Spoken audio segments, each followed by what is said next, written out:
कहानी की शुरुआत एक शांत से मछुआरों के गांव से होती है, जहां माहौल बिल्कुल सुकून भरा है। एक नन्ही सी लड़की झील के किनारे खेल में मस्त थी और उसी वक्त उसका पिता मछली पकड़ने की तैयारी में लगा हुआ था। वो अपनी जाल उठाकर धीरे धीरे पानी में उतर गया। ये देखकर लड़की उदास हो गई और रोने लगी, क्योंकि उसे लगा कि उसका पापा उसे अकेला छोड़कर जा रहा है। उसकी मासूमियत देखकर पिता वापस किनारे आया और उसके साथ खेलने लगा। वो अजीब अजीब चेहरे बनाने लगा, मजाकिया हरकतें करने लगा, जिससे लड़की की हंसी छूट गई और उसका मूड तुरंत बदल गया। लेकिन तभी अचानक सब कुछ बदल गया। पिता का शरीर पानी में कांपने लगा, जैसे नीचे से कोई ताकत उसे पकड़कर खींच रही हो। वो धीरे धीरे गहराई में घसीटा जा रहा था। लड़की अभी भी हंस रही थी। उसे लगा ये भी कोई खेल ही है। उसे जरा भी अंदाजा नहीं था कि उसका पिता असली खतरे में है, जब तक कि वो पूरी तरह पानी में गायब नहीं हो गया और ऊपर सिर्फ खून तैरता नजर आने लगा। गांव वालों ने मान लिया कि नदी के किसी भयानक राक्षस ने उसे निगल लिया है। डर के मारे उन्होंने पैसे इकट्ठे किए और एक तांत्रिक पुजारी को बुलाया ताकि वो इस खतरे को खत्म कर सके। अपने मंत्रों और दिखावे से उस पुजारी ने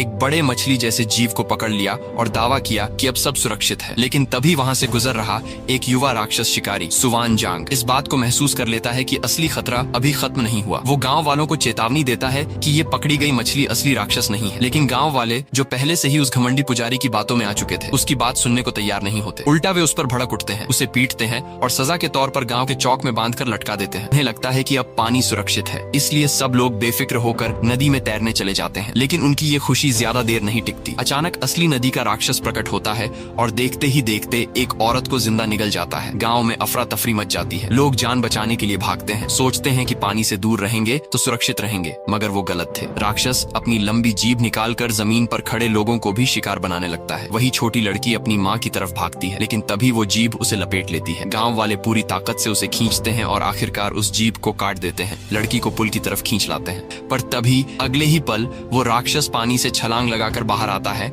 और उस बच्ची को पूरा निगल जाता है। ये देखकर उसकी माँ का दिमाग सुन्न हो जाता है और वो पागलों की तरह पानी में कूद जाती है। उधर सुवान जांग अपनी रस्सियां काटने में लगा था, खुद को आजाद करने की कोशिश कर रहा था। पानी के अंदर वो माँ डर के मारे ठहर सी जाती है जब उसका सामना राक्षस से होता है। वो रोते हुए, गिड़गिड़ाते हुए अपनी बेटी को वापस मांगती है, लेकिन राक्षस बिना दया दिखाए उसे भी निगल जाता है। इसके बाद वो राक्षस आसपास की इमारतों को तोड़ना शुरू कर देता है, जिससे गाँव वाले अपना संतुलन खोकर नदी की तरफ गिरने लगते हैं। एक छोटा बच्चा भी फिसलकर पानी की तरफ जाने लगता है, लेकिन ठीक उसी वक्त सुवान जांग खुद को आजाद कर लेता है। वो तेजी से पुल पर कूदता है, फिर एक तैरती लकड़ी पर पहुंचकर उस बच्चे को गिरने से पहले पकड़ लेता है। तभी राक्षस दोबारा हमला करता है, लेकिन इस बार सुवान जांग उसकी ही ताकत का फायदा उठाकर आखिरी पल में बच्चे को लेकर बच निकलता है। राक्षस लकड़ी में उलझ जाता है और वो सुरक्षित जगह पर पहुंच जाता है। वो बच्चे को उसकी माँ के हवाले करता है। इसी दौरान वो नकली पुजारी भीड़ में छिपा कांप रहा था। तभी एक भारी भरकम औरत डर के मारे भागती हुई आती है। उसके हर कदम से जमीन हिलती है और अचानक वो उछलकर सीधे राक्षस पर गिर जाती है। इस टक्कर से राक्षस हवा में उछलता है और भागते हुए पुजारी के ऊपर जा गिरता है। पानी से बाहर आते ही उसकी ताकत खत्म होने लगती है और वो मरने लगता है और फिर एक साधारण इंसान में बदल जाता है। बिना समय गंवाए सुवान जांग अपनी खास 300 नर्सरी राइम्स वाली किताब निकालता है, जो उसे उसके गुरु ने दी थी। वो एक बच्चों की लोरी गाना शुरू करता है, उम्मीद करते हुए कि राक्षस के अंदर की अच्छाई जाग जाए, लेकिन इसका उल्टा असर होता है। राक्षस और ज्यादा गुस्से में आकर उस पर हमला कर देता है। ठीक उसी पल एक कुशल महिला राक्षस शिकारी बीच में आती है। मिस दुआन अपने जादुई हथियार से वो राक्षस को काबू में करके एक छोटी सी गुड़िया में कैद कर देती है। गांव वाले राहत की सांस लेते हैं और उसे हीरो मानकर धन्यवाद देते हैं। लेकिन मिस दुआन को सुवान जांग के तरीके बिल्कुल पसंद नहीं आते। वो उसका मजाक उड़ाते हुए कहती है कि नर्सरी राइम्स से राक्षसों को हराने की कोशिश करना बेवकूफी है। इस घटना के बाद टूटे हुए आत्मविश्वास के साथ सुवान जांग अपने गुरु के पास लौटता है। उसे अफसोस होता है कि वो गांव वालों की रक्षा नहीं कर पाया। उसका गुरु उसे समझाता है कि उनका मकसद राक्षसों को मारना नहीं, बल्कि उनके दिल की बुराई को खत्म करके उन्हें अच्छाई की राह पर लाना है। नई उम्मीद और सीख के साथ सुवान जांग फिर निकल पड़ता है उस सुअर राक्षस को हराने के लिए, जो अब भी इंसानों के लिए खतरा बना हुआ है। जल्द ही सफर करते हुए सुवान जांग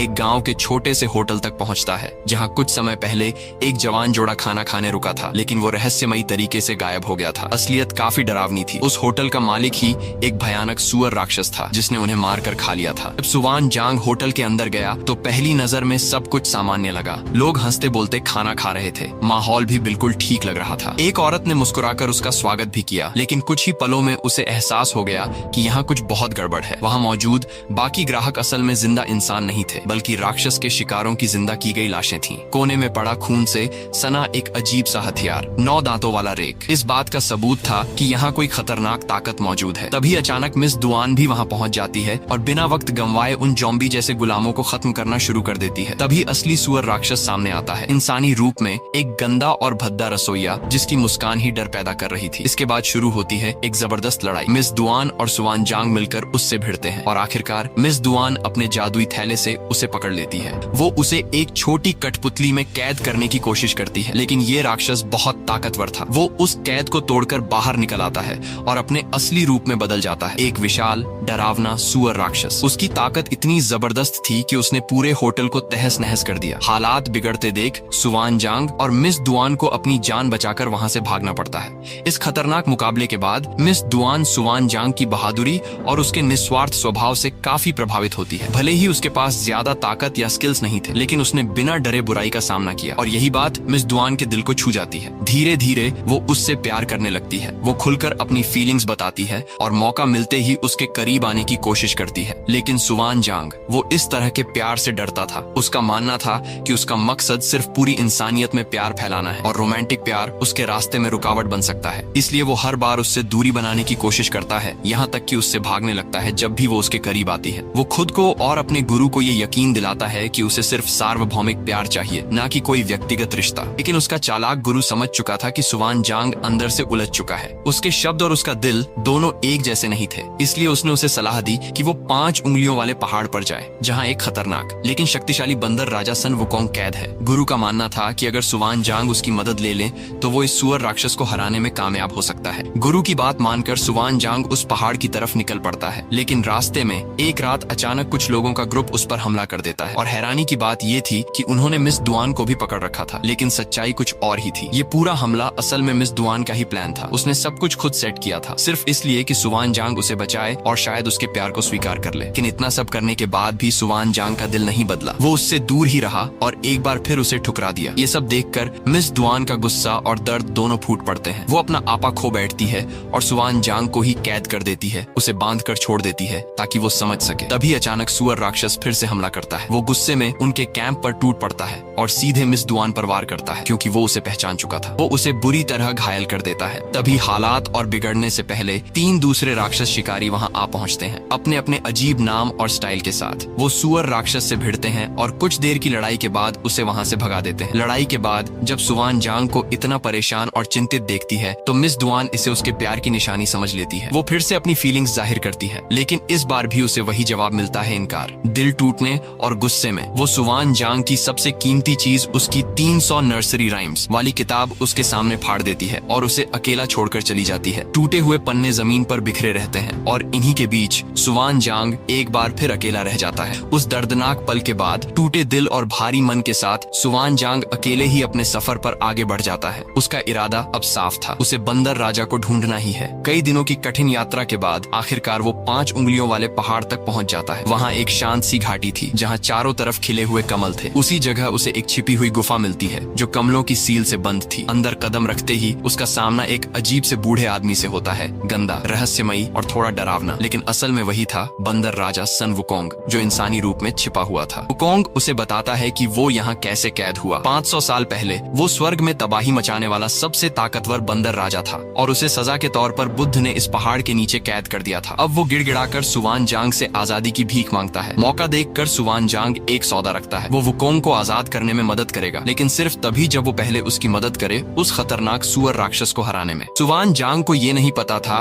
कि मिस दुआन चुपके चुपके उसका पीछा करते हुए यहाँ तक पहुँच चुकी थी। वो गुफा में दाखिल होती है और इस सौदे को सुनकर चिंतित हो जाती है। उसे लगता है कि वुकोंग जैसे खतरनाक राक्षस पर भरोसा करना बहुत बड़ी गलती हो सकती है, लेकिन वो जाने से इनकार कर देती है और उसकी मदद करने के लिए तैयार रहती है। तभी वुकोंग एक चालाक प्लान बनाता है। वो बताता है कि सुअर राक्षस अपनी पिछली जिंदगी में वासना का गुलाम था, इसलिए उसे किसी आकर्षक नाच से बाहर लुभाया जा सकता है। मिस दुआन बिना झिझक इस प्लान को अपनाती है। चांदनी रात में वो एक मोहक नाच और गाना शुरू करती है। उसकी हर हरकत उस राक्षस को बाहर खींचने के लिए थी और प्लान सच में काम कर जाता है। नाच से आकर्षित होकर सुअर राक्षस बाहर आ जाता है। उसी पल वुकोंग अपनी असली ताकत दिखाता है और पलक झपकते ही उसे बुरी तरह हरा देता है। जैसे ही राक्षस कमजोर पड़ता है, मिस दुआन अपना जादुई थैला निकालती है और उसे एक छोटी कठपुतली में कैद कर लेती है, ठीक वैसे ही जैसे पहले नदी वाले राक्षस के साथ किया था। इस जीत से खुश होकर मिस दुआन दोनों पकड़े गए राक्षसों को सुवान जांग को तोहफे में देती है। फिर वो थोड़ी झिझक के साथ अपनी उंगली से सोने की अंगूठी निकालती है और उसे शादी के प्रस्ताव के रूप में सुवान जांग के सामने रख देती है। इतना ही नहीं, वो उसकी फटी हुई 300 नर्सरी राइम्स वाली किताब भी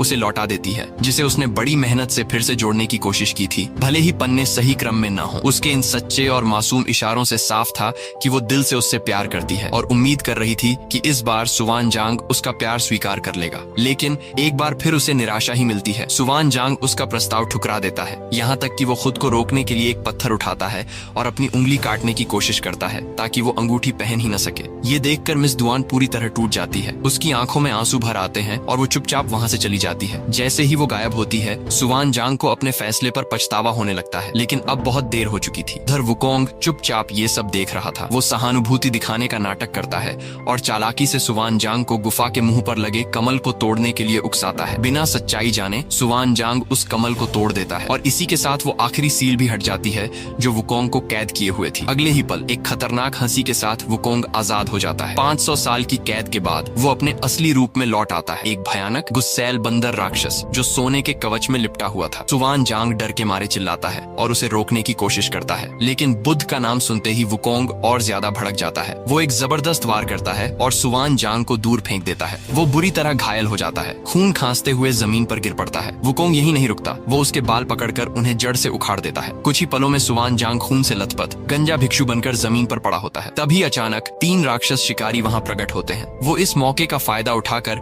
बंदर राजा को हराकर नाम कमाना चाहते थे, लेकिन उनकी ताकत वुकोंग के सामने कुछ भी नहीं थी। वो आसानी से उन्हें हराकर मिटा देता है। अब वो घायल सुवान जांग को खत्म करने ही वाला होता है। तभी मिस दुआन अचानक वापस आ जाती है। वो उसके सामने कूद कर खड़ी हो जाती है उसे बचाने के लिए। वो वुकोंग को उकसाती है, उसका ध्यान अपनी तरफ खींचती है और फिर शुरू होती है उनकी आखिरी लड़ाई। मिस दुआन पूरी हिम्मत से लड़ती है, लेकिन वुकोंग की ताकत के सामने टिक नहीं पाती। जैसे ही वो मरने के करीब पहुंचती है, उसी पल सुवान जांग को एहसास होता है कि वो उससे कितना प्यार करता है। वो उसे अपनी बाहों में पकड़ लेता है, आंखों में आंसू लिए, और आखिरकार अपने दिल की बात कबूल करता है कि वो हमेशा से उससे प्यार करता था। मिस दुआन हल्की सी मुस्कान देती है और उसकी बाहों में दम तोड़ देती है, सुनहरी रोशनी में बदलते हुए। दुख से टूटा हुआ सुवान जांग उसकी जोड़ी हुई किताब उठाता है और तभी उसे एहसास होता है कि बिखरे हुए पन्ने अब एक दिव्य सूत्र में बदल चुके हैं। वो पूरे दिल से उस पवित्र मंत्र को पढ़ना शुरू करता है और तभी आसमान से एक चमकदार रोशनी उतरती है। एक विशाल दिव्य हाथ प्रकट होता है और वुकोंग को जमीन पर दबा देता है, उसे पूरी तरह काबू में कर लेता है। धूल शांत होने के बाद वुकोंग हिल भी नहीं पाता। सुवान जांग धीरे धीरे उसके पास जाता है और मिस दुआन की सोने की अंगूठी उठाकर उसके सिर पर पहना देता है। वो अंगूठी सिकुड़कर एक जादुई हेडबैंड में बदल जाती है और इसी के साथ वुकोंग अब उसका शिष्य बन जाता है। इस दर्द और नुकसान के बाद सुवान जांग को सच्चा ज्ञान मिल चुका था। उसे समझ आ गया था